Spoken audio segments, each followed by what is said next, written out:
Bismillahirrahmanirrahim. Assalamualaikum warahmatullahi wabarakatuh. Waalaikumsalam warahmatullahi wabarakatuh. Alhamdulillahilladzi an'amana bi ni'matil iman wal islam. Alhamdulilladzi bi ni'matihi wa fadlihi tatimmu shalihat. Asyhadu an la ilaha illallah wahdahu la syarika lahu wa asyhadu anna Muhammadan abduhu wa rasuluhu. Alladzi balagha risalah wa adda al-amanah ونصر الأمة وجاهد في الله حق جهاده اللهم صل وسلم وكرم وبارك على أشرف الأنبياء والمرسلين وعلى نبينا الكريم محمد وعلى آله وصحبه ومن اتبعهم بإحسان إلى يوم الدين أما بعد. Segala puji hanya milik Allah Rabbul Alamin. Padanya kita menyembah dan juga kepadanya kita memohon pertolongan. Kita bersyukur atas semua nikmat Allah yang begitu banyak telah Allah limpahkan untuk kita semua yang tidak mungkin kita bisa hitung. Nikmat yang paling agung tentu adalah nikmat iman dan Islam. Di mana nikmat itu alhamdulillah wa syukurlah kita hadir dalam majlis ilmu, sebuah majlis yang Allah turunkan rahmatnya, sebuah majlis yang di sana para malaikat hadir.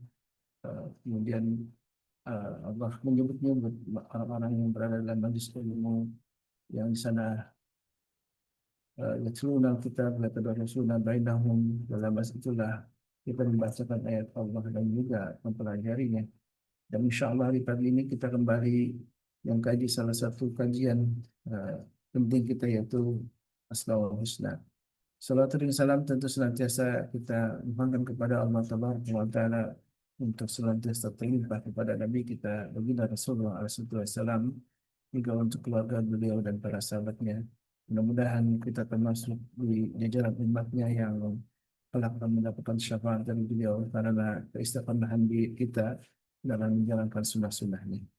Ya mahimkan Allah, alhamdulillah tentu kebersyukuranillah yang terus kita sampaikan, tidak hanya kita uh, terukir dalam lisan kita sebuah syukur, tapi juga ada dalam hati kita yang terus mensyukuri sebuah nikmat yang agung ini, sebuah nikmat yang mudah-mudahan uh, terus menjadikan kita makin dekat dengan Allah Taala. Dan saudaraku yang dimuliakan Allah, sahabatku Majelis Keluarga Indonesia, kita kembali membahas sebuah tema yang sangat penting, bagaimana kita memahami nama-nama agung Allah dan kemudian mempraktekannya. Dan kita sudah menuntaskan 9 nama yang sudah disampaikan oleh guru kita Sadadi Al-Jamari Hafizahullah Ta'ala dalam sebuah kajian yang alhamdulillah sangat panjang dan sudah menuntaskannya. Tinggal kita bagaimana kembali mentadaburinya, kembali memahaminya dan tentu menjadikan hikmah-hikmah yang kita rasakan dalam kehidupan sehari kita, karena sebuah ilmu tentu butuh sebuah praktek ya, dan ilmu yang tidak ada amalnya itulah sebuah ilmu yang sia-sia. Mudah-mudahan Allah Subhanahu Wa Taala terus beri hidayah dan taufik untuk kita dalam rangka untuk menjalankan perintah dan larangnya. Juga kita insya Allah selalu mendoakan ya, para guru kita, guru-guru yang sudah beristiqamah untuk menemani kita dalam mempelajari syariat ini. Wabil khusus untuk guru kita Saudari Al-Jambari, Allah Ta'ala, yang alhamdulillah sudah hadir bersama kita. Dan juga jangan lupa untuk saling mendoakan sebuah kenikmatan yang agung. Sesungguhnya di lawan ilmu ini adalah ketika kita saling mendoakan untuk para sahabat semuanya yang barangkali sedang ada yang sedang sakit, kita mungkin anggota keluarga kita, saudara kita, maka mohon kepada Allah untuk segera diangkat penyakitnya dan juga disembuhkan dengan kesembuhan yang sempurna. Juga mungkin ada yang sedang kesulitan, sedang dirundung kesedihan, maka kita mohon kepada Allah untuk segera Allah berikan jalan keluar terbaik. Dan sebuah penghiburan yang paling utama adalah Al-Quran menjadi sebuah uh, hudan wa rahmah, sebuah pelipur lara sesungguhnya adalah Al-Quran Karim. Baik, alhamdulillah kita kembali akan membahas sebuah tema ya, bersama guru kita Sabda Al-Jabari. Kalau di pekan lalu kita membahas Al-Aziz ya. Al-Aziz, sebelumnya juga Al-Muhaimin. Kemudian kalau kita suara Al-Hasr ini setelah Al-Aziz itu Al-Jabbar saja. Apa? Al-Jabbar, nah, Hmm, insya Allah. betul. Jadi kita akan membahas uh, satu Asmaul Husna, mengulang kembali dan mengambil hikmah-hikmah yang kita bisa dapatkan dari nama Allah yaitu Al-Jabbar. Jadi apa yang sudah Al-Jabbar, jadi kita ingin kembali diingatkan dan mudah-mudahan Allah Subhanahu Wa Taala jadikan kajian tunggu di pagi ini menjadi bagian untuk uh, makin mendekat kepada Allah Subhanahu Wa Taala. Kami silakan kepada guru kita di tengah hujan di sini di Bekasi hujan Ustaz. Hujan, Ustaz. Insya Allah ya. Di semalam itu Ini kali hujan. terngiang-ngiang lagunya Benyamin. Hujan gerimis aja. Ikan lele ada komisnya. Allahu Akbar. Baik, mudah-mudahan di hujan rahmat Ustaz ya. Jadi Allah Insya Allah, insya Allah. jadikan rahmat untuk kita semua. Hujan dimanapun, mungkin juga di daerah tempat para jamaah tinggal ya. Allah tabarakallah masykurah Ustaz. طيب شكرا جزاكم الله خير وتعالى الله في قضي حياتكم إن شاء الله أستاذي بسم الله السلام عليكم ورحمة الله وبركاته Waalaikumsalam Waalaikumsalam Waalaikumsalam warahmatullahi warahmatullahi wabarakatuh. wabarakatuh. إن الحمد لله نحمده ونستعينه ونستغفره ونعوذ بالله من شرور أنفسنا ومن سيئات أعمالنا من يهده الله فلا مضل له ومن يضلل فلن تجد له وليا مرشدا أشهد أن لا إله إلا الله وحده لا شريك له أشهد أن محمدا عبده ورسوله لا نبي ورسول بعده اللهم صل وسلم وبارك على نبينا محمد وعلى آله وصحبه ومن والاه ولا حول ولا قوة إلا بالله أما بعد. Cinta, itu pintunya ditutup aja deh, dingin banget. Ditutup aja pintunya, dingin banget, anginnya kuat. Iya, enggak satunya, satu yang besi. Iya, dingin banget. Gigit tulang lagi dinginnya. Taib, Bapak Ibu yang dimuliakan Allah SWT, calon penghuni surga semuanya. Tentu kebersyukuran adalah bagian dari keniscayaan ya. Salawat serta salam semoga senantiasa tercurah ke hadirat Rasulullah SAW, para ahlul baitnya, para pecinta risalah dan syariat beliau hingga akhir zaman, dan mudah-mudahan kita yang hadir pada kesempatan pagi hari ini sampai saudara-saudara kita yang menyimak kajian kita nih via rekaman di tayangan ulangnya, mudah-mudahan Allah SWT limpahkan hidayah untuk kita semua dan berikan syafaat Rasulullah SAW untuk kita. Kita mohonkan kepada saudara-saudara kita agar senantiasa Allah SWT berikan tidak hanya hidayah, tetapi juga berkah, rahmat, inayah, iradah, kudrah, dan iradahnya terutama terlebih maunahnya untuk kita bisa menjalankan keislaman kita istiqomah sampai akhir hayat kita. Dan kita mohonkan kepada Allah saudara-saudara kita di Sumatera, di area Cinta Kasih, di Aceh, di Sibolga, dan sampai ke Padang Panjang. Itu senantiasa mereka dikokohkan hatinya, dikuatkan jiwanya, agar terus senantiasa berkutat dengan pengesaan Allah dan terus senantiasa menggantungkan dirinya kepada Allah Tabaraka wa Ta'ala. Kita masuk kepada rahasia pengamalan Al-Jabbar yang maha memaksa, yang maha memperbaiki dan memulihkan keadaan. Dalam pendapatnya Syekh Muhammad bin Ibrahim Al-Hamd, Allah Ta'ala lebih mengetahui kemaslahatan bagi setiap hambanya. Dia lebih sayang kepada mereka dibandingkan sayangnya yang hamba hadirkan terhadap mereka sendiri. Maka apabila datang takdir Allah kepada hambanya berupa sesuatu yang tidak mereka sukai atau yang mereka benci, hal itu sebenarnya lebih baik bagi mereka daripada tidak datang.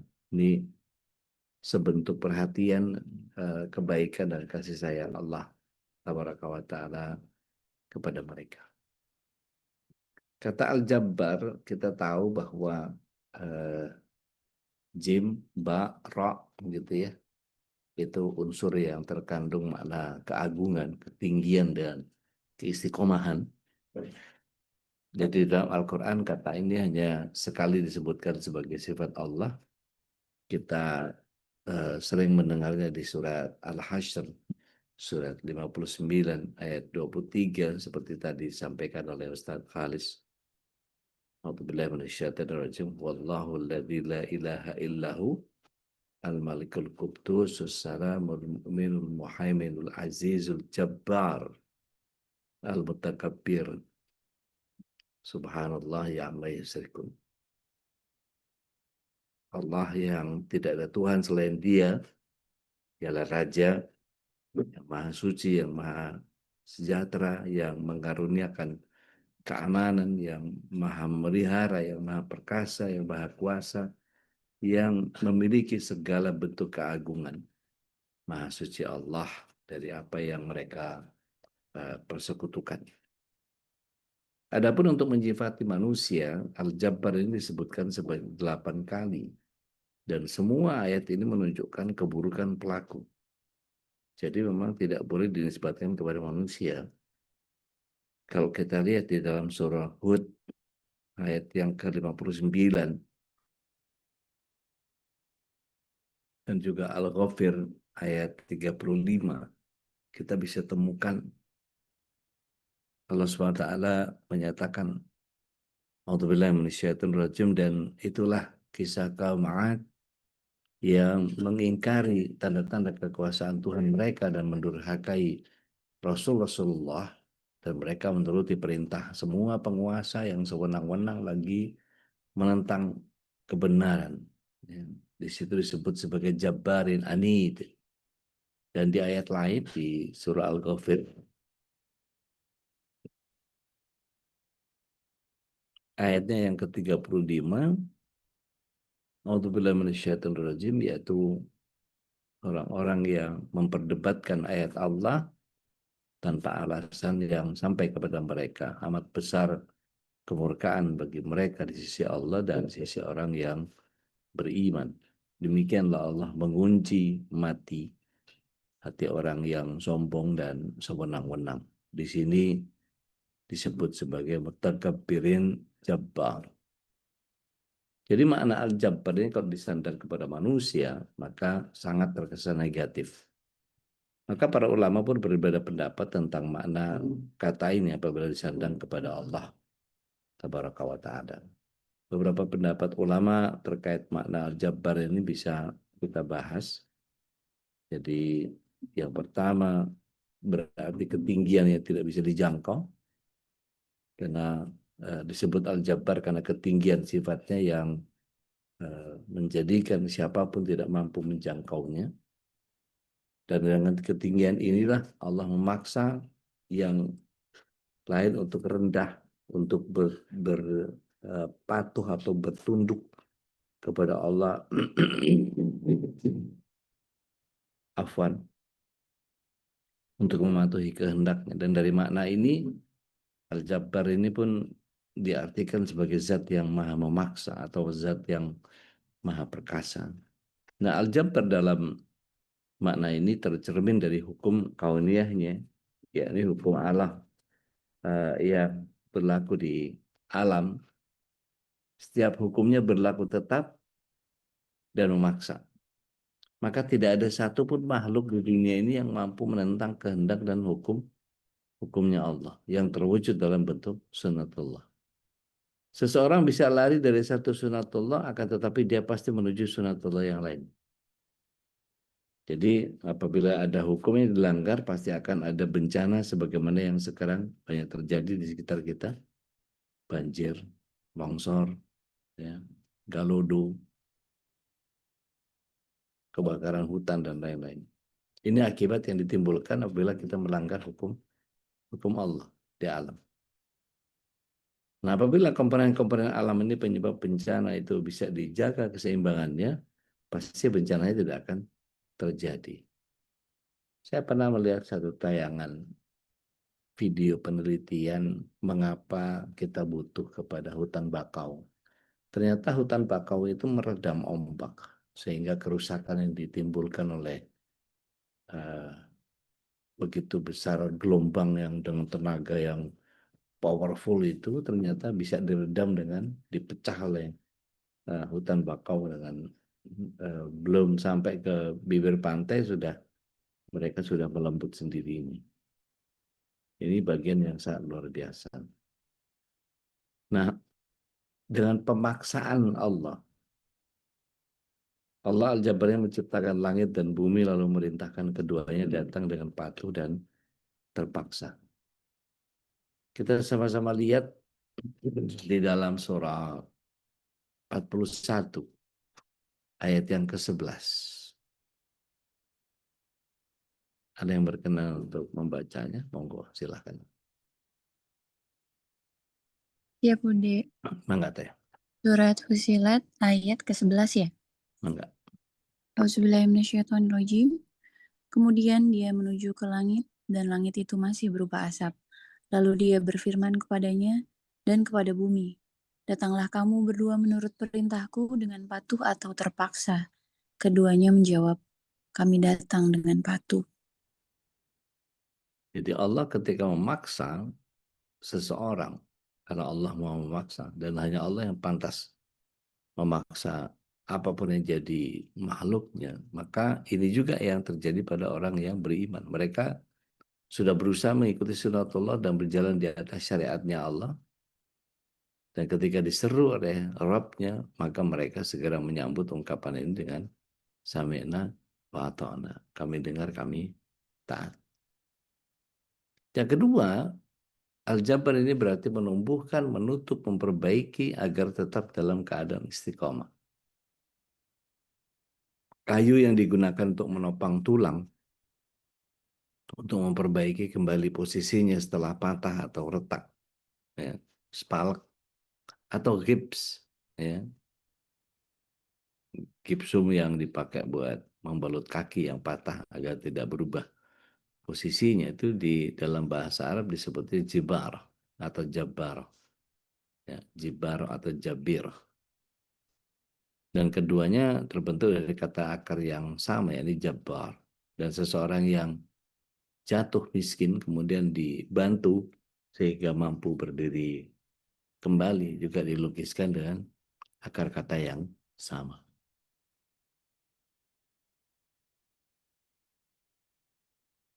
Di dalam konteks ini bisa dipahami pula bahwa Allah lah yang bisa menumbuhkan kembali semangat manusia yang hancur karena mengalami goncangan batin disebabkan oleh hadirnya beragam ujian, cobaan, atau musibah yang tidak mengenakan. Mulai dari kematian anggota keluarga, kebangkrutan bisnis, penyakit, bencana alam, dan sebagainya. Sungguh, dia yang berhak merusak dan membinasakan karena dialah yang maha kuasa untuk memperbaiki dan menjadikannya lebih baik. Dan berdasarkan kedua makna ini, kita bisa memahami bahwa pemaksaan yang Allah Ta'ala lakukan terhadap makhluk yang tidak dimaksudkan untuk menghancurkan, tetapi untuk menjaga keberlangsungan hidup mereka agar tetap berada dalam fitrahnya. Terkadang untuk menjaga hal tersebut Allah sedikit memaksa dengan memberikan ujian atau cobaan. Dan kalau Allah lebih tahu tentang maslahat bagi setiap hamba, tentu kita diuji dengan berbagai macam pola yang kita sering terjatuh di dalam. Jadi apabila datang takdir Allah kepada hambanya berupa sesuatu yang tidak mereka sukai atau sesuatu yang mereka benci, ini sebenarnya lebih baik bagi mereka daripada tidak datang. Ini bentuk perhatian, kebaikan, dan kasih sayang Allah terhadap mereka. Seandainya seorang hamba memilih untuk diri mereka sendiri, pasti mereka tidak akan mampu melakukan hal yang bermaslahat bagi dirinya. Tapi Allah mengatur urusan segenap hambanya dengan ilmu, keadilan, hikmah, dan rahmatnya, baik mereka suka ataupun tidak. Kita sama-sama buka yuk surat yang ke-9, ayatnya yang ke-24.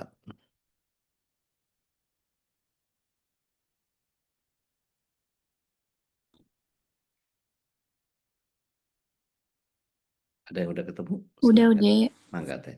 At-Taubah ayat 24 ya. Nah, Auzubillahiminasyaitonirrajim. Katakanlah, jika bapak-bapakmu, anak-anakmu, saudara-saudaramu, istri-istrimu, keluargamu, harta kekayaan yang kamu usahakan, perdagangan yang kamu khawatirkan kerugiannya, dan rumah-rumah tempat tinggal yang kamu sukai, lebih kamu cintai daripada Allah dan Rasul-Nya, serta berjihad di jalannya, maka tunggulah sampai Allah memberikan keputusannya, dan Allah tidak memberi petunjuk kepada orang-orang fasik. Insya Allah. Jadi di ayat itu jelas Allah SWT menyatakan ada dua cinta. Yang satu cinta yang fitrah, yang nggak perlu diajarkan, bahwa setiap orang pasti dia lebih mencintai ayahnya, mencintai anaknya, mencintai keluarganya, mencintai pasangannya, mencintai keluarganya, mencintai kekayaannya, mencintai perniagaannya, ya, yang nggak mau rugi, dan mencintai bagaimana rumahnya. Ya. Tetapi kata Allah, kalau itu ahibbu minallahi wa rasuli wa jihadi fi sabilih, kalau itu lebih engkau cintai daripada mencintai Allah, Rasulnya, dan berjihad di jalan Allah, bersungguh-sungguh di jalan itu, maka fatarabbasu hatta ya'ti Allah bi amrih. Tunggu sampai Allah mendatangkan keputusannya. Sebagian catatan, tunggu sampai Allah datangkan musibah. Dan perihnya ayat ini menyatakan di bagian akhir, wallahu la yahdiyal qaumal fasikin, dan Allah tidak akan memberikan petunjuk kepada orang yang fasik. Maknanya apa? Yang fasik yang mana? Yang lebih cinta 8 hal tadi dibanding yang 3. Jadi kalau ada orang yang lebih cinta sama bapaknya ketimbang Allah, lebih cinta keluarganya ketimbang Allah, ketimbang Rasul, ketimbang sungguh-sungguh di jalan Allah, maka tunggu sampai Allah datangkan keputusan. Jadi dalam bahasa sederhana, tidak boleh ada yang lebih kita prioritaskan kecuali Allah, Rasulnya, dan bersungguh-sungguh di jalan Allah. Jadi kalau kemudian ada orang yang dipastikan dia mencintai keluarganya, dipastikan dia mencintai sanak saudaranya, gitu ya. Itu nggak perlu diajarin, dia memang harus begitu, atau akan muncul begitu. Dan ketika bicara tentang kecintaan kita kepada Allah, Rasulnya, dan bersungguh-sungguh di jalan Allah, kita mesti duduk bermajelis. Kita mesti menggali ilmu dari kitab-kitab yang ada. Kita mesti menggali dari para asatidz. Kita mesti duduk di majelis-majelis ilmu. Kita mesti duduk di majelis-majelis zikir. Kita mesti baca ayatnya. Kita mesti bongkar hadisnya. Kita harus pahami setiap apa yang datang dari sumber-sumber yang qat'i. Sehingga kita tahu apa hikmahnya, apa maksudnya Allah, apa kejadian ini membuat kita menjadi berpikir ulang dan seterusnya. Artinya ketika kita pahami salah satu contoh, saya sering menggunakan percontohan 3 kendaraan yang bocor di Purwakarta, di Puerto Rico, sama di Purwokerto. Yang satu naik sepeda, satu naik motor, satu naik mobil. Maka ketika kempes ban, yang kita terpikir oleh kita pertama kali,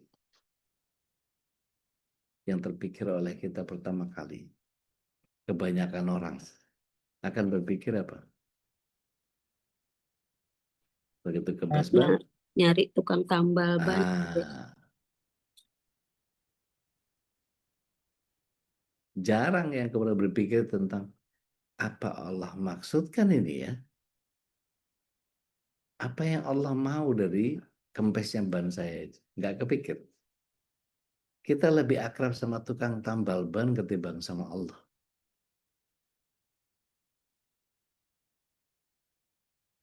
Kalau kita kempes ban, begitu ada orang yang bersifat negative thinking. Ini gara-gara tukang tambal brengsek ini. Tukang tambal ban ngaco nyari rezekinya ngawur, masa dia nyebar paku. Nggak berkah rezekinya nih kayak begini, wah ngomel-ngomel dia. Sambil dia buka ban, tendang bannya, dorong-dorong. Habis itu manggil ojek gitu ya. Mas, bisa antar itu nggak ban ke situ? Ke tukang tambal ban paling dekat. Diantar lah. Begitu nyampe, dikerjain sama tukang tambal ban. Itu langsung sambil memandang dengan penuh kebencian. Ini nih orang ini. Nyebar paku, nggak berkah duitnya nih. Besen orang. Kelihatannya doang baik-baik mukanya. Kayak orang nggak bersalah apa. Semua ngomel sepanjang dikerjain ban itu. Kira-kira kalau tubles gitu berapa tuh biaya nambelnya tuh, nambel tubles? Tariannya antara berapa sampai berapa? 40. Dari 20 nih. Kok 20 sampai 50 ribu Nah, sih? kira-kira kalau ada yang minta 30 padahal bisa 20, ada yang minta 50 padahal bisa 20. Kira-kira orang yang tadi yang udah marah-marah, udah keki, udah nganggap orang ini nyebar paku segala macam padahal bukan kelakuan dia gitu.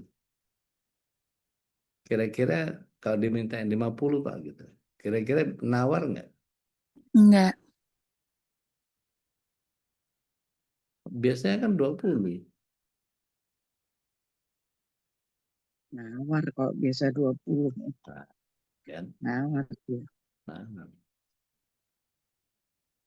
Orang yang kedua yang pakai motor begitu kempes ban minggir dia. Yang dia pikirin bukan tukang tambal ban. Yang dia pikirin adalah kesalahan dia. Dia ingat Allah Maha Kuasa, Allah Al-Jabbar terhadap dirinya. Dia tahu betul bahwa kalau bukan kehendak Allah, nggak akan terjadi. Maka ketika minggir, dia pinggirin, dia nggak lihat bannya. Dia meratapi nasibnya dengan istighfar yang baik. Astagfirullahaladzim. Ini kenapa ya kok dikempesin sama Allah? Apa karena sholat subuhnya nggak ke masjid ya? Atau karena tilawahnya kurang ya? Atau lupa sedekah subuh ya? Atau gara-gara saya bentak orang tua? Apa gara-gara ada berantem sama suami? Apa tadi karena macam-macam. Dia cari itu kesalahan diri pribadinya. Dia muhasabah. Dia tahu Allah Al-Jabbar dan dia memaksa dirinya untuk kemudian mengenali apa maksudnya Allah terhadap apa yang Allah hadirkan ini. Dia nggak mau kesalahan. Kayaknya kalau memang harus ada yang saya perbaiki setelah ini. Itu langsung minta sama Allah, ya Allah, ada tukang tambal ban yang jauh dan ada yang dekat dari sini. Tunjukkan hamba yang nggak terlalu jauh dari sini, ya Allah. Nggak ada tempat nanya, tiba-tiba dia ngarahin hati aja sesuai istikharahnya. Kayaknya ke sini, dia jalan. Nggak taunya ketemu sama tukang tambal ban. Kalau ban motor berapa tuh kenanya? 20 juga. Kalau tambal iya udah. Iya, nambah 20.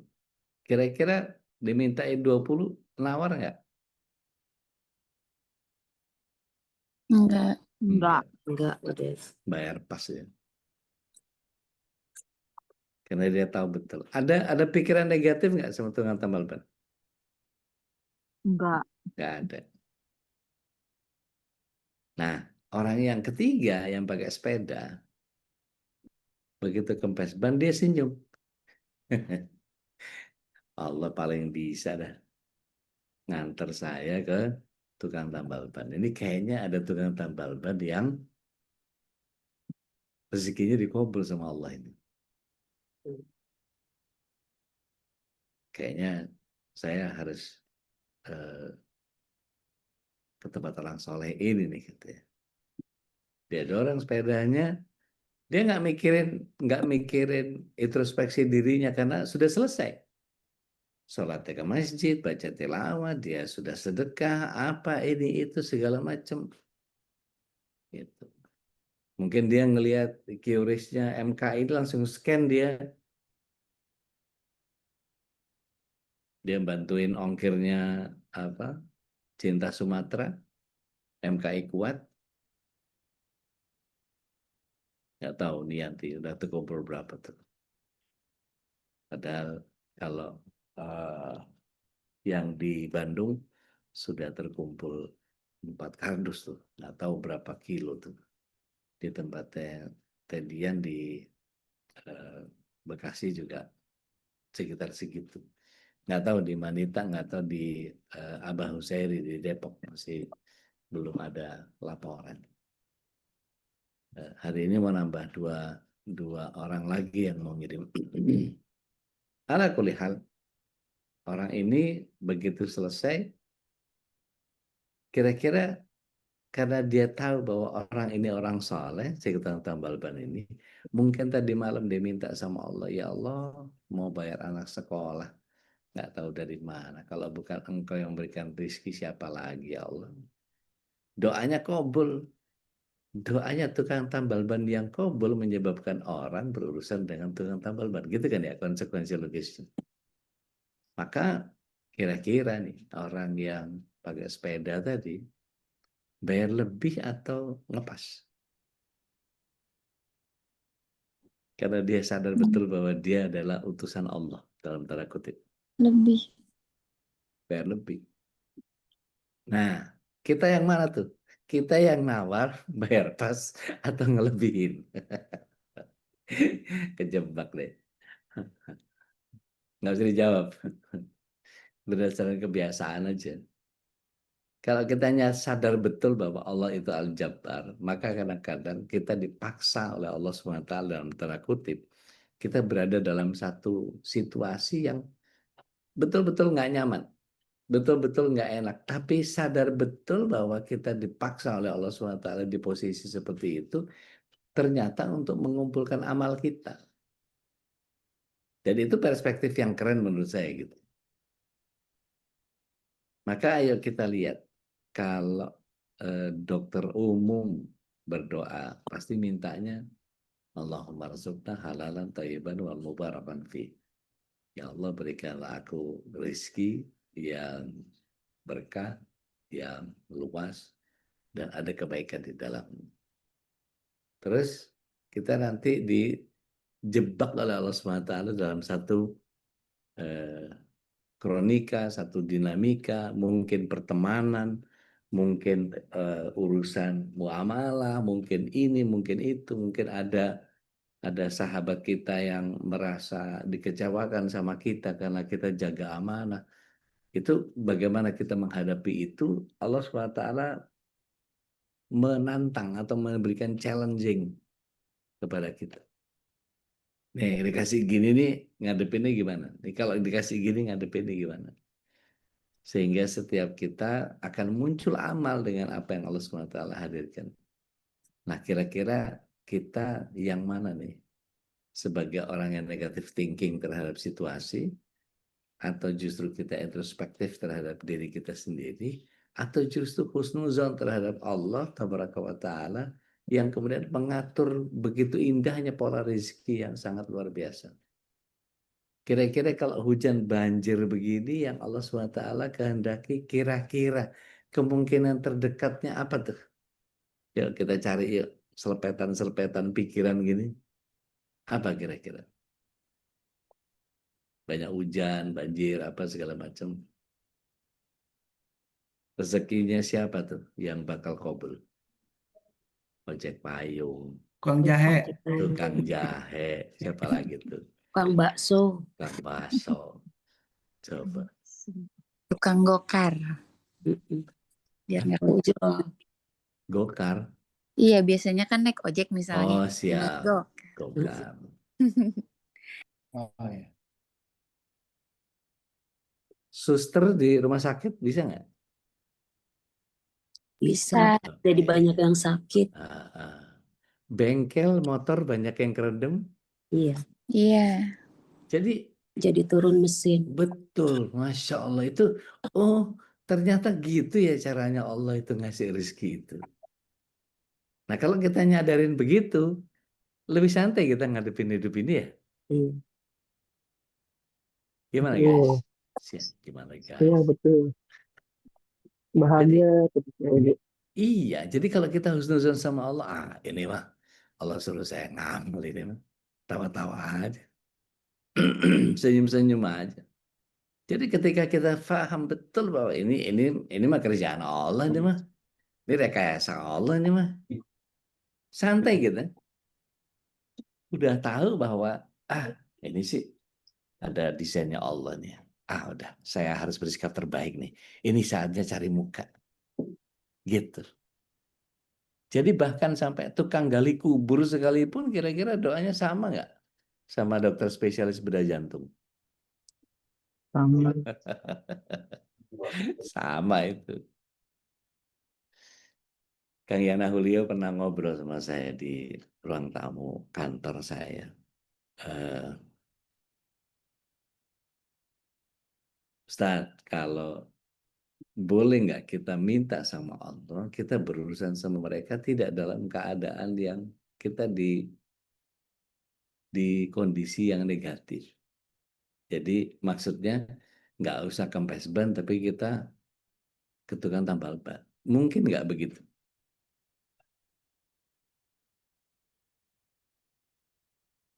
Ada kemungkinan gitu nggak? Bapak Ibu gimana respon? Ngapain ke tambal nggak kempes ban ke tambal ban? Gitu. Mbak Rani bilang, ngapain iseng banget. Tapi pernah nggak kita, coba tanya Indra, tanya ke Gerong Mbak. Pernah Ya. nggak hati ini kemudian dicondongkan sama Allah? Kayaknya kurang angin deh. Iya udah. Oh, pernah Dibikin sering. syak. Nah, Dibikin syak. Kayaknya Oh, kurang angin deh. Mepet make sure gitu. Lai, oh, penuhin Lai. 36 semua Lai. Cek, cek, cek, cek, cek, cek, cek. Masih 36 semua Pak. Kira-kira ngasih nggak? ngasih. Nah, Ngasih. gitu kadang-kadang Oh iya, rezeki itu. ngasih. Iya. Nggak harus berurusan sama mereka atau nggak usah dalam keadaan yang buruk. Kita datang ke spesialis bedah jantung itu, kita datang untuk MCU bisa nggak? bisa. Bisa. Datang ke dokter gigi hanya sekedar ngecek bisa nggak? Bisa. Bisa. Bisa. Tapi bayar. Loh, iya, artinya itu proses rezekinya mereka. Iya, oh iya. Artinya ini kita supaya tidak berurusan sama mereka dalam kondisi negatif, kita berurusan sama tukang gali kubur untuk tidak dikubur, gimana caranya? Ngurusin yang lain. Ketika berziarah, panggil dia, Bang, sini Bang. Saya bulan depan insya Allah balik lagi, tolong rumputnya dirapiin ya. Nih, Iya, betul. jadi ambil kesempatan bahwa Allah SWT itu hadir menjadi Al-Jabbar. Sebelum Allah Al-Jabbar, sebelum Allah memaksa kita mengeluarkan amal-amal paksaan tadi, ayo kita berbanyak amal yang kita nggak tahu, Allah SWT menyelamatkan kita dengan pola apa. Gitu. Jadi Sabar. Iya. Jadi ketika kita ridho terhadap apapun yang Allah SWT hadirkan, kita tidak mempersulit diri, gitu ya. Karena yakin ketika kita tadi seperti orang yang naik motor tadi evaluasi diri, dia muhasabah, itu berarti muraqabahnya dia nggak ngurusin lagi kayak Terdian tadi yang keinget pertama kali tukang tambal ban. Enggak, Allah. Gitu. Bahkan orang yang ketiga itu lebih keren lagi. Wah, Allah keren banget nih. Mengabulkan doanya tukang tambal ban kayak begini. Nah, itu kita terjemahkan dalam konteks misalnya nih, tiba-tiba ya kita hujan gitu, terus tiba-tiba ada yang lewat ting ting ting ting ting ting ting ting. Bisa aja Allah ngatur rezekinya orang apa jual sekoteng misalnya. Tuh.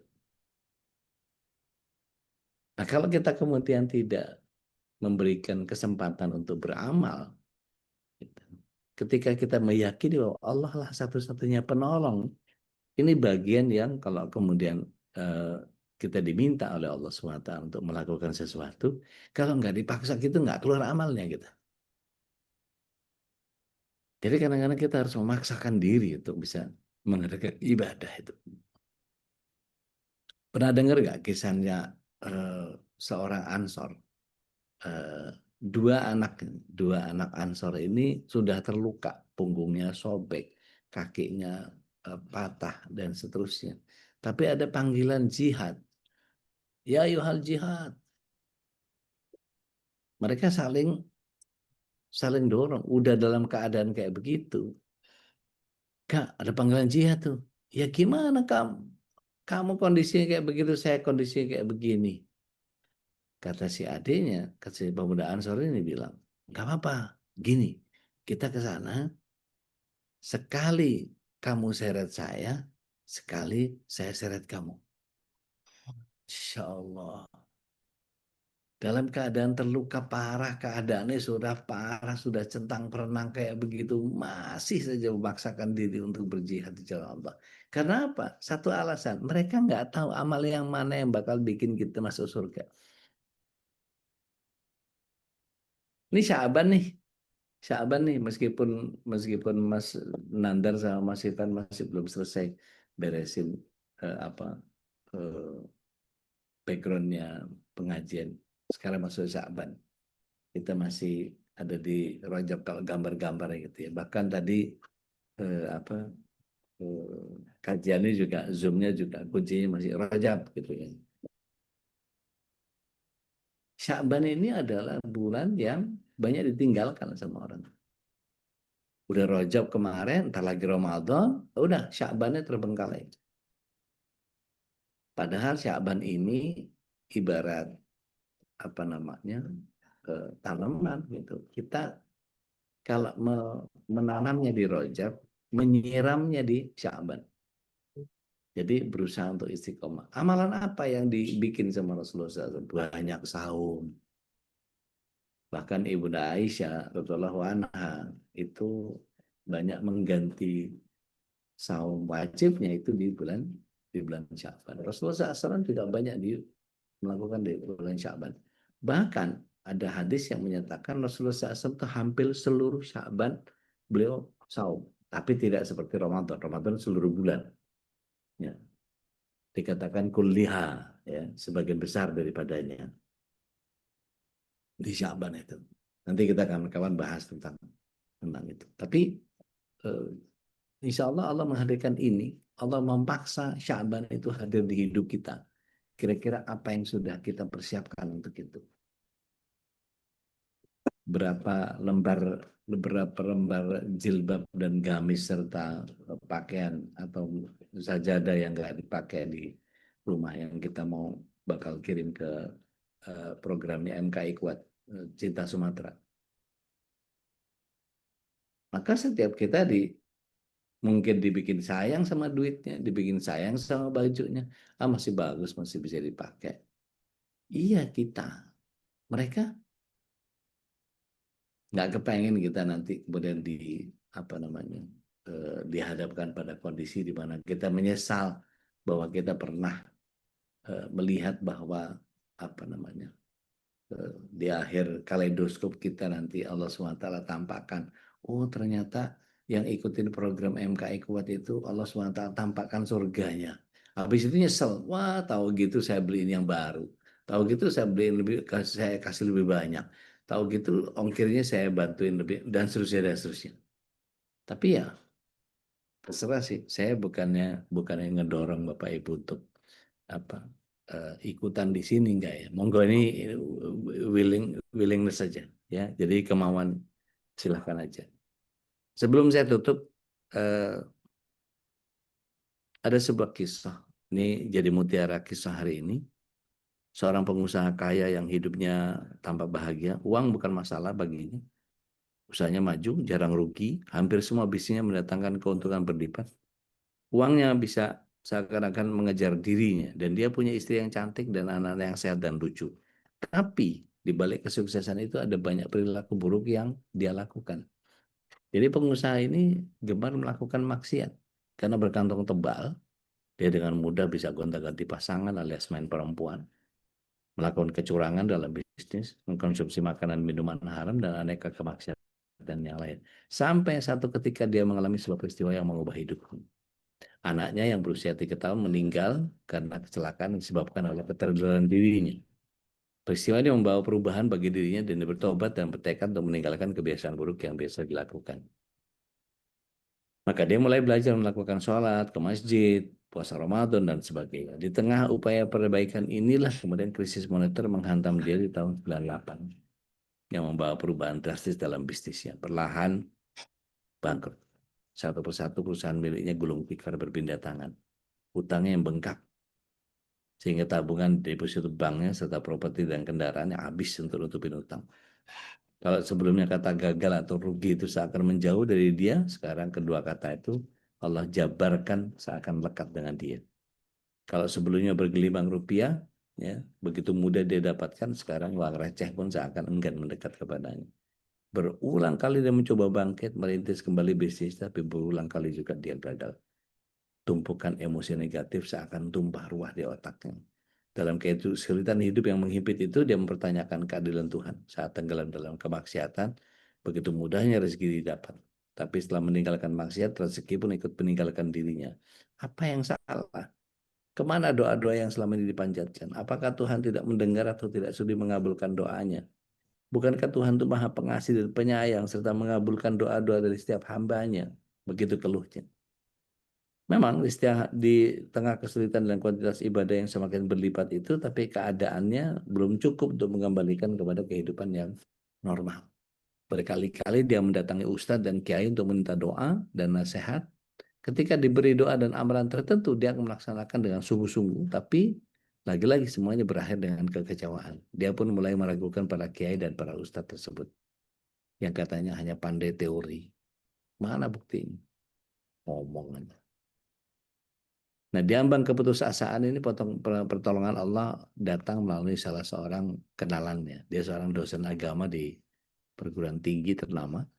Dosennya tidak membawakan dia uang, menawarkan kerjasama bisnis, atau hal yang sifatnya materi, tapi ini membawakan nasihat yang mampu mengubah cara berpikirnya mantan pengusaha kaya ini. Tidak banyak dalil yang diungkapkan, dia hanya memberikan analogi dan perlambang saja. Katanya, seseorang tidak bisa mengisi penuh botol kecap dengan air putih sebelum kecapnya dibuang terlebih dahulu. Baru setelah itu kita bisa memasukkan air putih, itu pun masih ada sisa-sisa kecap yang belum terbuang dari botol, sehingga air yang kita masukkan masih akan bercampur dan berwarna hitam. Air itu harus dibuang lagi sehingga botolnya benar-benar bersih dari kecap. Baru setelah itu air yang kita masukkan benar-benar bening karena tidak tercampur lagi dengan kecap. Kecap itu ibarat dosa yang kita miliki dan air putih itu doa dan amal ibadah yang kita lakukan. Jadi antara maksiat dan kebaikan tidak akan mungkin bisa bersatu.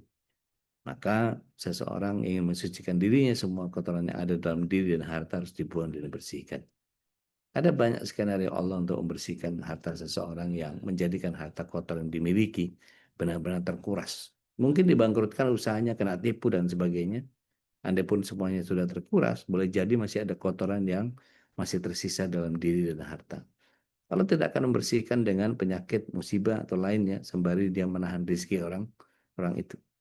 Tapi ketika benar-benar sudah bersih, maka Zat yang Maha Kuasa akan membukakan jalan rezeki yang halal kepada. Yang jadi masalah, apakah kita sabar atau tidak dalam proses pembersihan itu. Nasihat ini mampu menjawab pertanyaannya selama ini tentang keadilan Allah. Tentang ijabah doa, tentang makna perbuatannya. Allah memaksa. Allah Al-Jabbar orang ini dengan mengambil sebagian besar kekayaannya bukan karena benci. Sebaliknya Allah sangat sayang dan cinta kepada hambanya yang bertobat, sebab sebagaimana mungkin mengisi nasi dengan sup yang lezat ke dalam mangkuk yang belepotan dengan kotoran. Tentu sangat bijak jika mangkuknya dibersihkan dulu, kemudian kotornya menuangkan limpahan rahmat dan ampunannya. Allah akan membersihkan orang tersebut dari jelaga kemaksiatan yang masih hinggap dalam diri dan hartanya. Maka beberapa tahun berlalu mantan pengusaha kaya ini sudah berada di jalur kesuksesan bisnisnya. Walaupun belum sesukses dahulu, tapi tanda-tanda ke arah itu sudah terlihat di hadapan. Ibaratnya dia tengah mengisi botol nasibnya dengan air putih keberhasilan setelah dia menumpahkan hitamnya air kemaksiatan. Insya Allah. Saya kembalikan dulu ke Ustadz Khalis. Mudah-mudahan ini jadi perenungan yang luar biasa buat kita. Kira-kira hari ini Allah al-jabarkan apa untuk kita? Tafadhol Mas Kristus. Masya Allah. Barakallah. Jazakallah khairan. Nurundah, Ustaz Adi Al-Jambari, soal inspirasi pagi ini ya. Mudah-mudahan kita bisa mengambil hikmah dari apa yang tadi dipaparkan. Kisah-kisah yang tentu ini menjadi sebuah kisah yang memotivasi kita tentang tadi memahami Asmaul Husna ketika Allah itu Al-Jabbar. Tentu apapun yang Allah paksakan kepada kita, sungguh itu yang terbaik gitu ya. Selalu berhusnuzon. Bahkan dalam hadis Nabi SAW, janganlah kalian mati sampai kalian membaikan hatta yahsina dzannahu lillah dalam hadis Nabi itu. Hingga kalian memperbaiki ya, meluruskan persangkaan kita terhadap Allah Subhanahu wa taala. Dan ini sudah ada Bu Nita ya. Ya, sudah di chat juga Bu Nita nanya soal amalan bulan Sya'ban ini. Silakan mungkin ada yang lain Bu Nita, silakan. Baik. Bismillah, salatu wassalamu ala rasulillah. Iya, Assalamualaikum warahmatullahi wabarakatuh. Maaf, Waalaikumsalam warahmatullahi Waalaikumsalam wabarakatuh. warahmatullahi wabarakatuh. Nara tekan tadi, mau tekan audio, ketekan video. Baik, udah yang pertama pertanyaan tadi udah dibacakan sama Ustadz Khalis.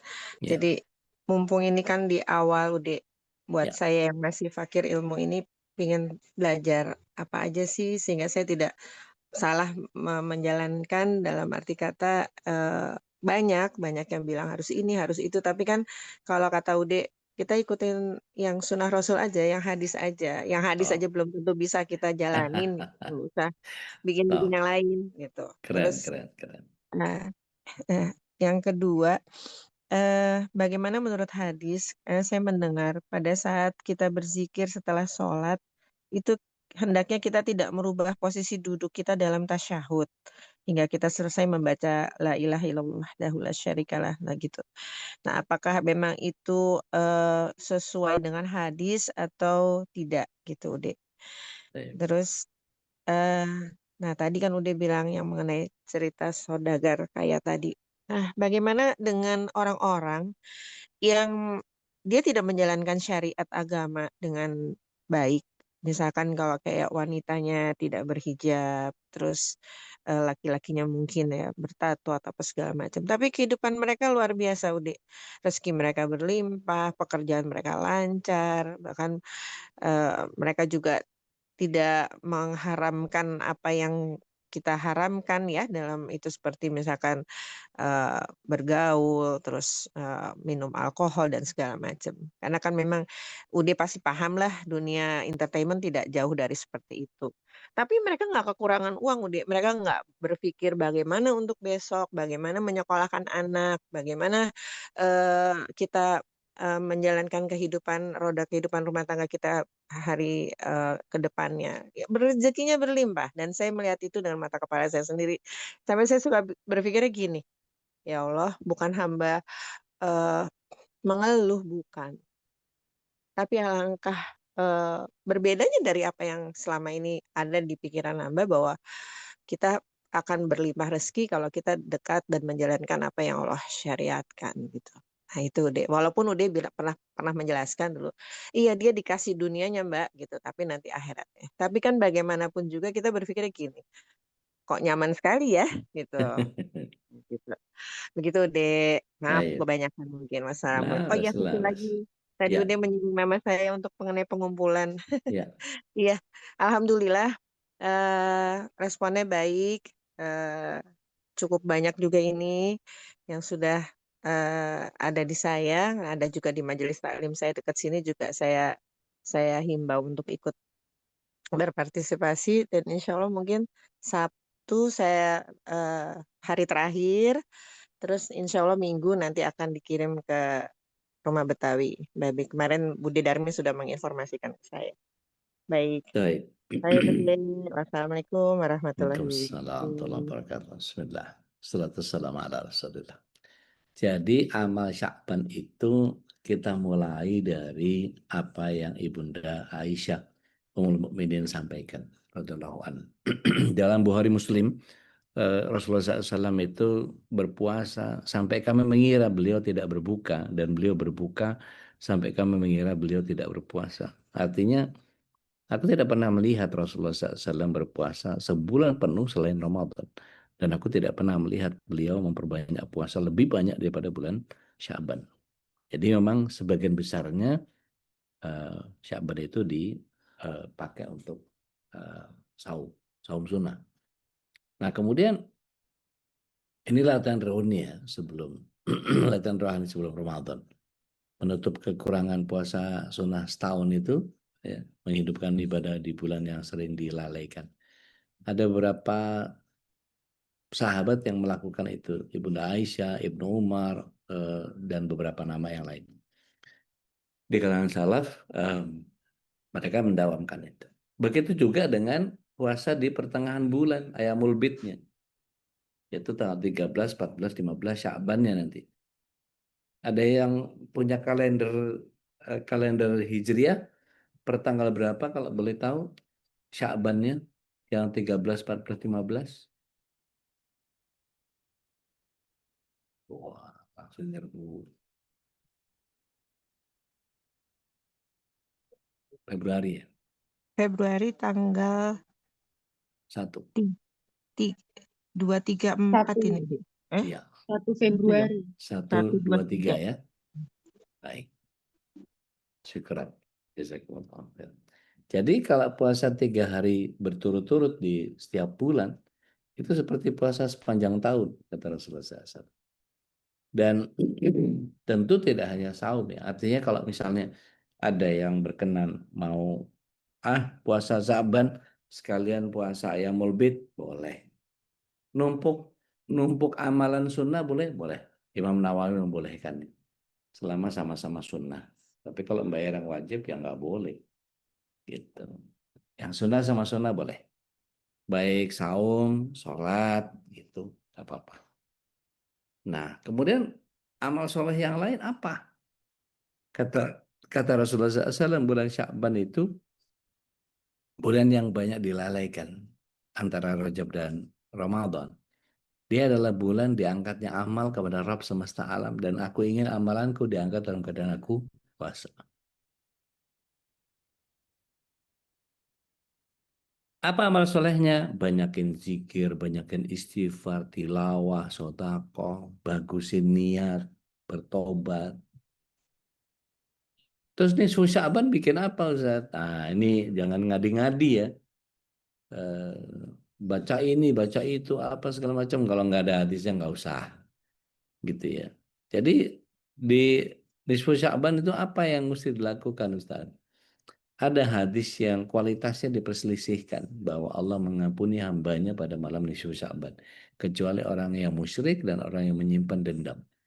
Jadi jangan kaget nanti ada pujangga digital. Ketika nisfu Sya'ban apa bla bla bla, mohon maaf lahir batin gitu ya. Ada yang gitu-gitu tuh tante.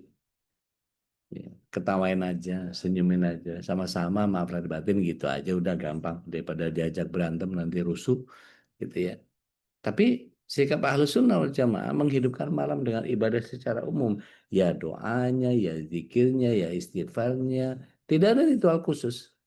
Tidak ada mengkhususkan sholat-sholat tertentu atau doa-doa tertentu yang tidak ada dalil sahihnya. Intinya, keutamaannya ada, tetapi tidak ada ibadah yang khusus dengan cara yang tertentu yang dicontohkan oleh Rasulullah SAW. Gitu ya, Mbak? Jaga hati, silaturahimnya, gitu. Ya, Ngilangin jadi dendam, itu enggak. ngilangin permusuhan, jangan sampai mutus silaturahim. Maka Sya'ban ini paling baik untuk memaafkan, meluruskan niat, membersihkan hati. Hmm. Gitu. Jadi sholat tobat yang dibilangnya itu enggak ada ya, Dek? Nggak khusus. Kalau mau Hmm. sholat tobat mah banyakin duha aja. Hmm. Gitu. Nah, kemudian soal posisi duduk, ya, berzikir sambil duduk. Yang dijelaskan sama Rasulullah SAW itu mengubah posisi duduk dari sholat fardu ke sholat sunnah. Kalau soal zikir, nggak ada. Dikatakan sama Rasulullah SAW itu hadisnya Muawiyah, kalau nggak keliru. Hadis Muslim. Jangan kalian menyambung sholat dengan sholat yang lain sampai berbicara atau berpindah tempat. Makanya kalau selesai sholat fardu, orang zikiran, habis itu pindah, dia sholat sunnah. Gitu kan? Pernah ngeliatin itu nggak? Iya, selalu Nah, melakukan itu, iya. alhamdulillah. Itu memisahkan antara sholat fardu dengan sholat sunnah yang dianjurkan dengan posisi yang berubah. Sedikit ke kanan, sedikit ke kiri, maju atau mundur, berdiri atau duduk lagi, atau ngobrol, atau pindah ke tempat lain yang ada sutrohnya gitu. Tidak harus jauh, perubahan kecil aja udah cukup. Intinya adalah membedakan antara sholat fardu dengan yang sunnah. Memperbanyak tempat sujud atau menebarkan. Ya, memberi jeda supaya sholat sunnah tidak dianggap jadi bagian dari sholat wajibnya. Kalau berlangsung zikir di tempat yang sama nggak masalah dan tetap berpahala. Dan tidak mengubah posisi karena sempit atau uzur juga tidak berdosa sama sekali. Jadi sunnah ini lebih ditekankan kalau sholat sunnah dari sholat fardunya. Jadi bukan kewajiban untuk pindah. Ya. Wallahu a'lam. So, gitu, Mbak. Yang ketiga, Yang ketiga apa lihat? ya, yang orang-orang tidak menjalankan syariatnya. Oh, oke.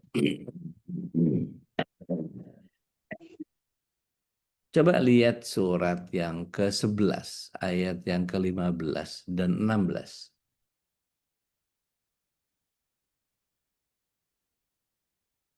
Auzubillahi minasyaitonirrajim.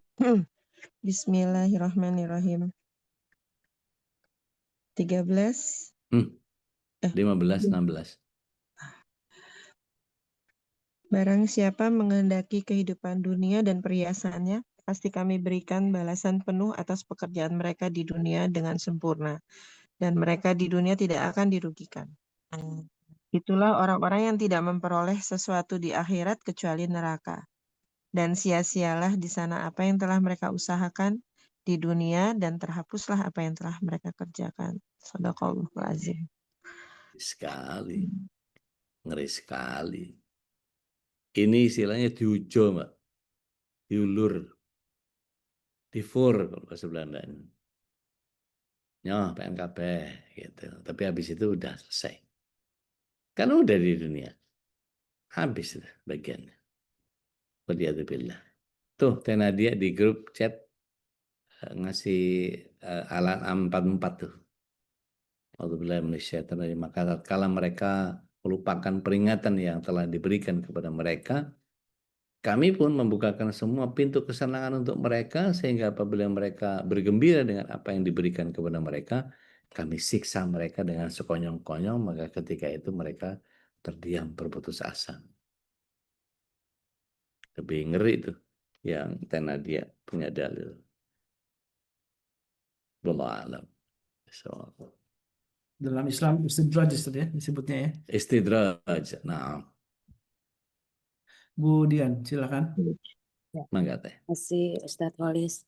Assalamualaikum warahmatullahi wabarakatuh. Waalaikumsalam warahmatullahi wabarakatuh. Ude, Ya. mengenai peluang pahala nih Ude. Kadang kan ada teman atau tetangga gitu yang sakit.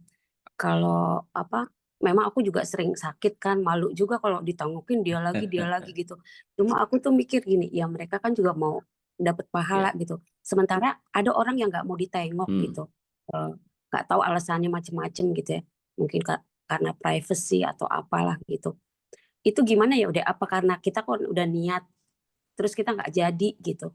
Apakah kita masih dapat pahalanya atau gimana? Baik, Oke udah, baik. sebutan udah. Bismillah. Salatu wassalamu ala Rasulillah. Selalu kalau bicara niat ya udah pasti kehitung lah. Innama a'malu binniyat. Nyampe nggak nyampe. Ketika waktu kemarin banyak yang kena COVID terus saling kunjung mengunjungi jadi nggak boleh ya kan takut ketularan. Tapi ada kondisi-kondisi di mana memang ada beberapa kawan-kawan yang nggak mau dikunjungi supaya dia nggak mau nyusahin orang. Gitu. Jadi perspektifnya beda-beda nih. Ada yang nggak kepengen kelihatan dia sakitnya, gitu. Karena mungkin ada yang dia tidak ingin. Memang gini, ada beberapa dalil yang kemudian membuat seseorang bisa menyembunyikan, nggak usah menampakkan ketika engkau sedang sakit, ketika engkau sedang ibadah. Jadi orang itu taunya kita ya biasa-biasa aja lah gitu. Bahkan Nabi Isa alaihissalam itu pernah mengajarkan kepada Rasulullah SAW ketika berpuasa itu suruh pakai minyak rambut. Maksudnya suruh klimis gitu. Orang kalau lagi puasa klimis itu kan kayak kelihatan nggak puasa ya. Iya benar. Gitu. Dan sembunyikan ibadah sunnahmu, kata Nabi Isa. Jadi kalau kita sholat sunnah itu nggak usah dikasih lihat. Saum sunnah nggak usah dikasih lihat. Gitu. Saya pernah ketemu beberapa ustadz yang kemudian sangat menghargai jamaahnya. Tapi beliau juga nggak mau kehilangan pahala ibadahnya. Ketika saum disuguhin suguhin air minum. Tapi alhamdulillah dalam bentuk botol. Dia ambil botol itu seolah-olah kayak dia mau buka, tapi karena ngobrol, jadi ngobrol dipakai buat ngobrol. Dia mau buka lagi kayak mau ngobrol lagi terus gitu. Jadi seolah-olah orang ngeliat ini orang sebelum mau minum gitu.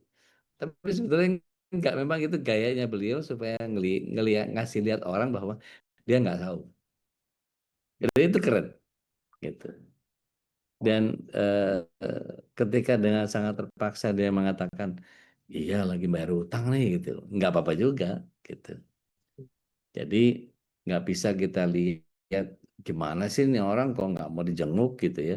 Mungkin ada pertimbangan-pertimbangan yang lain, mungkin rumahnya berantakan, dia nggak kepengen dilihat orang. Mungkin selama ini dia kelihatannya necis kinyis gitu, tapi begitu disamperin kok ya jorok semua gitu. Nanti ada yang numpang kamar mandi ternyata dia hoarding disorder gitu. Numpuk barang apa ini ikutan MKI kuat di Cinta Sumatera ternyata belum diberesin gitu kan ya. Itu mungkin ada beberapa alasan yang kita nggak bisa memaksa dia. Tapi prinsipnya kalau bermuamalah itu begitu salam nggak dijawab, padahal dia ada di rumah itu, berarti kita tidak dikehendaki kehadirannya. Udah pulang. Makanya kadang-kadang kalau saya bersalam 3 kali itu yang punya rumah nggak dengar. Gitu. Saya pernah ke tempatnya siapa ya, Teh Ina kalau nggak salah. Assalamualaikum, nggak dijawab. Assalamualaikum, ngebel, nggak dijawab. Assalamualaikum, udah 3 kali nih. SMS akhirnya, Teh udah salah 3 kali nggak ada yang jawab. Saya kan jadi pengajian nggak ini, nggak boleh masuk apa gimana? Afan Ustadz kami di belakang, acaranya bla bla bla segala macam. Tiba-tiba ada yang nongol pembantunya gitu. Maaf Ustadz kita di belakang semua ya, ya oke nggak apa-apa udah. Memang rumahnya ke belakang agak jauh jadi ya belnya mestinya dibawa ke belakang juga mestinya ya.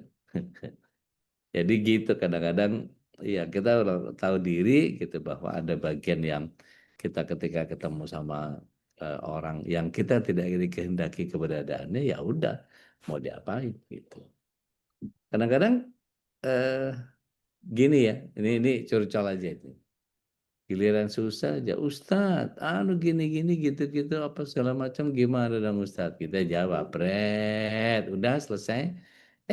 Giliran senang-senang dia udah rujuk, udah bisa ini apa segala macam.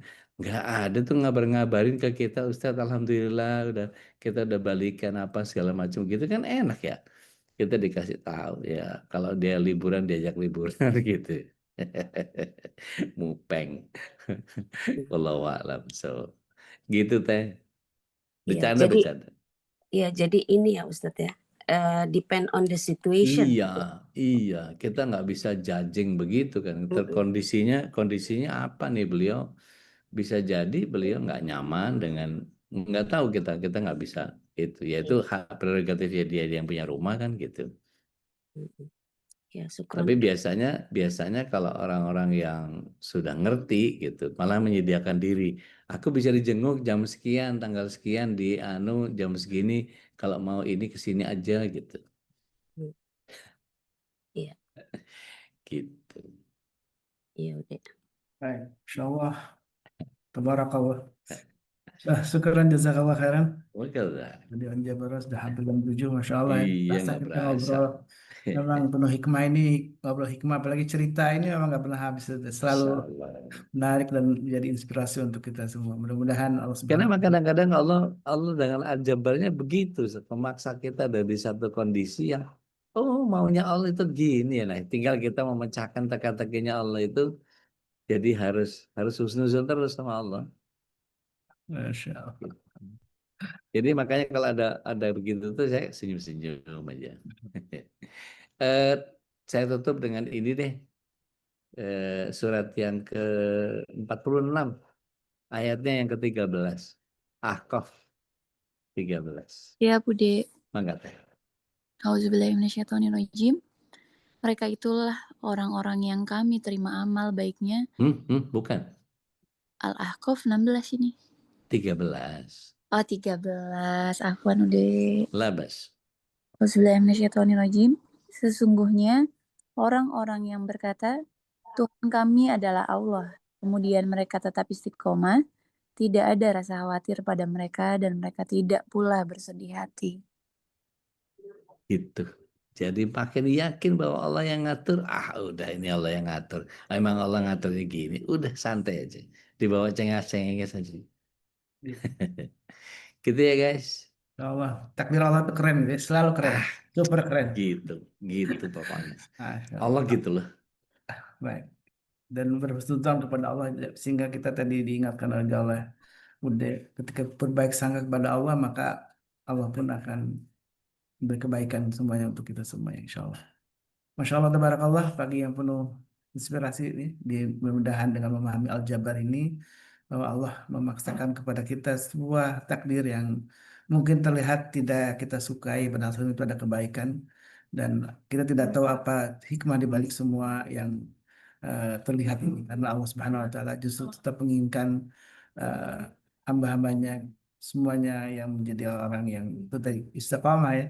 Fala khaufun alaihim wa lahum yahzanun. Orang yang istiqamah itu tidak ada lagi rasa sedih, rasa takut, dan tentu adalah surga yang sudah disiapkan untuk mereka.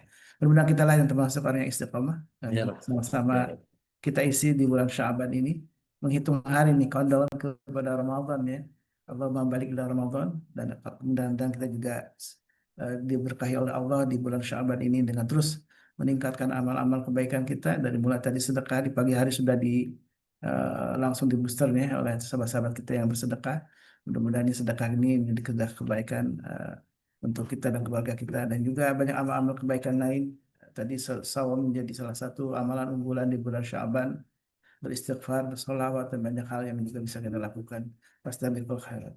Baik, kita tutup dengan doa kafatul majlis. Subhanallah wa bihamdika asyhadu an la ilaha illa anta astaghfiruka wa atubu ilaik. Assalamualaikum warahmatullahi wabarakatuh. Waalaikumsalam warahmatullahi wabarakatuh.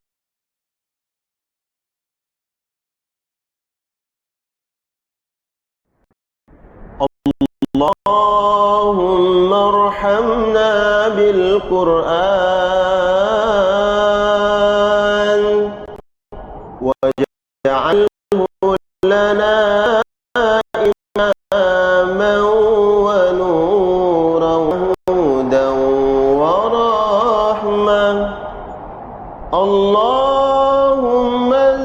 وذكرنا منه ما نسينا وعلمنا منه ما جهلنا وارزقنا تلاوته آناء الليل وأطراف النهار واجعله لنا حجة يا رب العالمين.